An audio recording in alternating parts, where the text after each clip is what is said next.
programang ito ay rated SPG. Striktong patnubay at gabay ng magulang ang kailangan. Maaaring may masiselang tema, lengguwahe, karahasan, sexual, horror o droga na hindi angkop sa mga bata. One more try.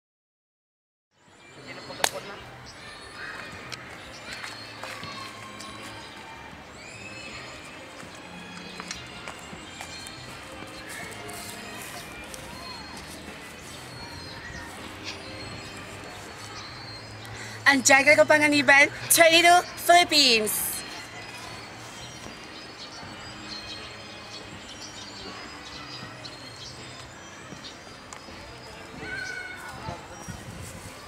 Janong Bingi, 18, ang Mr. Pogi ng Ilocos.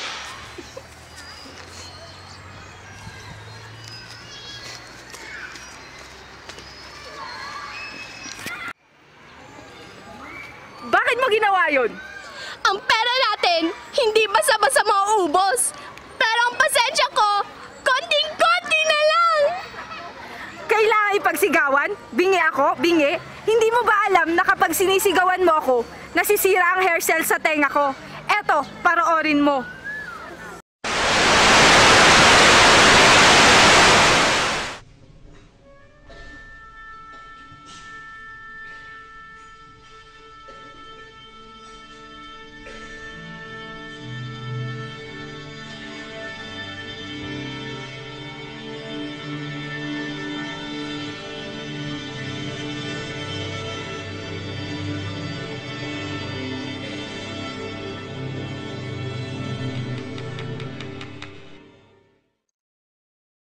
The sense of hearing is accomplished by a process known as auditory transduction.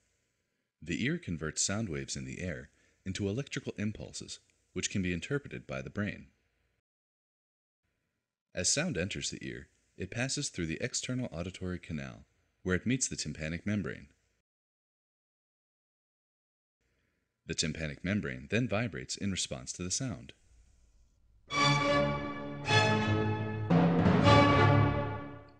Sounds of a lower pitch, or frequency, produce a slower rate of vibration. And sounds of lower volume, or amplitude, produce a less dramatic vibration. Higher frequency sounds produce faster vibrations. The tympanic membrane is cone-shaped and articulates with a chain of 3 bones called the auditory ossicles. They consist of the malleus, the incus, and the stapes.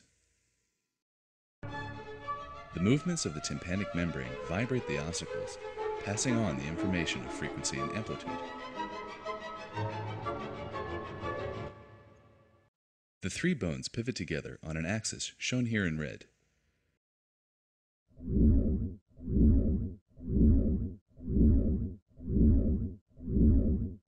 The pivotal axis is due to a series of ligaments which hold the bones in place within the middle ear cavity.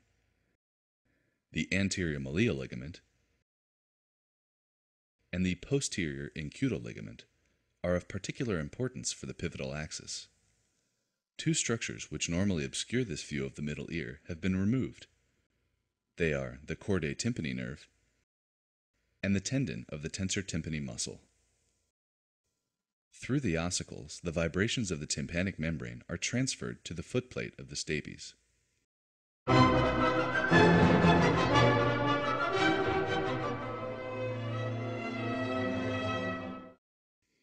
The stapes moves with a piston-like action, which sends vibrations into a structure called the bony labyrinth.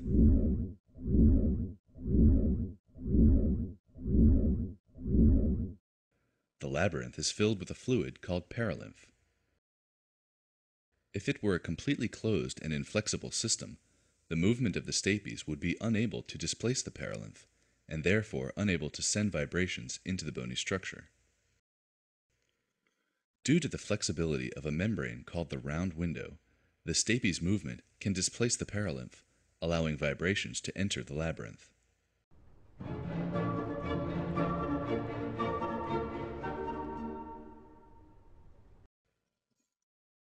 The corridor leading to the round window is found within the spiral portion of the bony labyrinth known as the cochlea.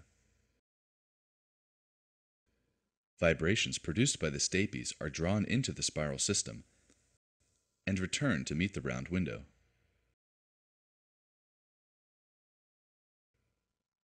The portion of the spiral passage in which vibrations ascend to the apex of the cochlea is called the scala vestibuli.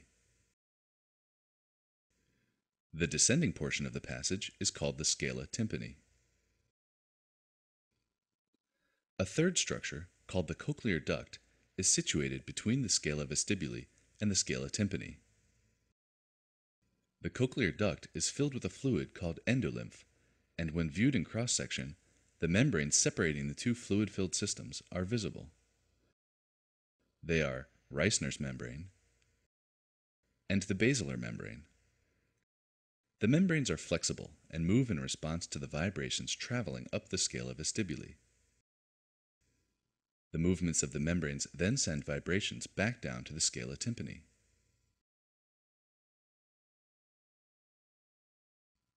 A specialized structure called the organ of Corti is situated on the basilar membrane. As the basilar membrane vibrates, the organ of Corti is stimulated, which sends nerve impulses to the brain via the cochlear nerve. The actual nerve impulses are generated by specialized cells within the organ of Corti called hair cells. The hair cells are closely covered by a structure called the tectorial membrane. As the basilar membrane vibrates, the tiny clusters of hairs are bent against the tectorial membrane, triggering the hair cells to fire.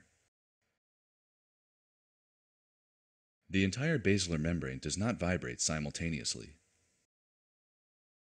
Instead, specific areas along the basilar membrane move variably in response to different frequencies of sound. Lower frequencies vibrate the basilar membrane closer to the apex of the cochlea, whereas higher frequencies produce vibrations closer to the base. This arrangement is known as tonotopic organization.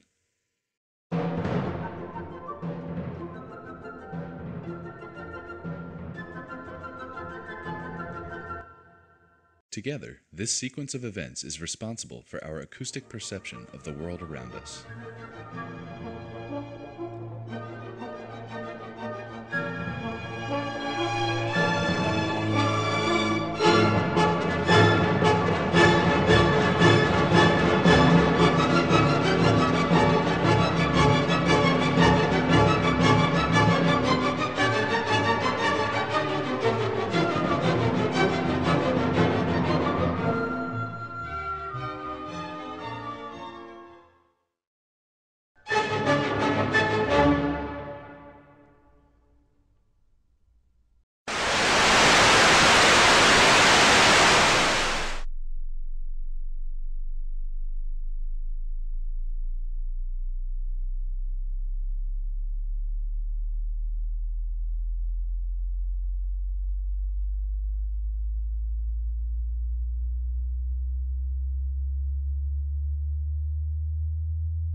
stapes and anvil. I know it sounds like an old western or something. It's connected here to the cochlea through, there's a little window, which unfortunately I'm unable to draw. Just know there's a little window here. Right here, this blue line represents the basilar membrane. The red represents the hair cells, and the green represents the organ of Corti. So what's happening here, for very high-pitched sounds, they're detected in this area here, and that's with place theory. So it depends on the place along here. It will kind of like move the hair cells. It'll like do like a little depression, and the hair cells will move, and then it is basically how high pitched the sound is based on where it simulates along this membrane here. So higher pitched to lower pitched, and then for very low pitched sounds, it actually doesn't stimulate any portion of this. It kind of vibrates the end here, and based on how the frequency of the vibrations here, then that determines how low the pitch is, and that's with frequency matching theory. The Teaching Center, UF's Learning Support Center, www.teachingcenter.ufl.edu. The ear has three parts: the outer ear, or auricle, the middle ear, and the inner ear. The auricle, the visible part of the ear, collects sound waves and directs them to the auditory canal. The auditory, or ear canal, is lined with cilia and ceruminous glands. The earwax from the ceruminous gland and the cilia protect the ear from entry by foreign matter. The thin tympanic membrane separates the outer ear from the middle ear. Sound waves cause it to vibrate. The three tiny bones of the middle ear are the hammer, or malleus, anvil, or incus, and stapes, or stirrup. These bones pick up the vibrations from the tympanic membrane and transmit them to the inner ear. The eustachian tube of the middle ear opens into the pharynx and permits air pressure to equalize between the ear and the outside air. The inner ear is maze-like, consisting of bony and membranous structures surrounded by fluid. The semicircular canals are fluid-filled bony loops that help maintain our body's balance. The cochlea is a fluid-filled, snail-shaped structure that houses the organ of Corti, the true organ of hearing. The fluid aids in the transmission of the vibrations. The organ of Corti changes the vibrations into nerve impulses that are picked up by the auditory nerve. Sound waves are collected by the auricle, or outer ear, and sent to the auditory canal, tympanic membrane, ear bones, and then to the cochlea, where the vibrations are changed by the organ of Corti to nerve impulses and transmitted by the auditory or cochlear nerve to the temporal lobe of the brain for interpretation. These are the primary receptor cells for sound and are responsible for our sense of hearing.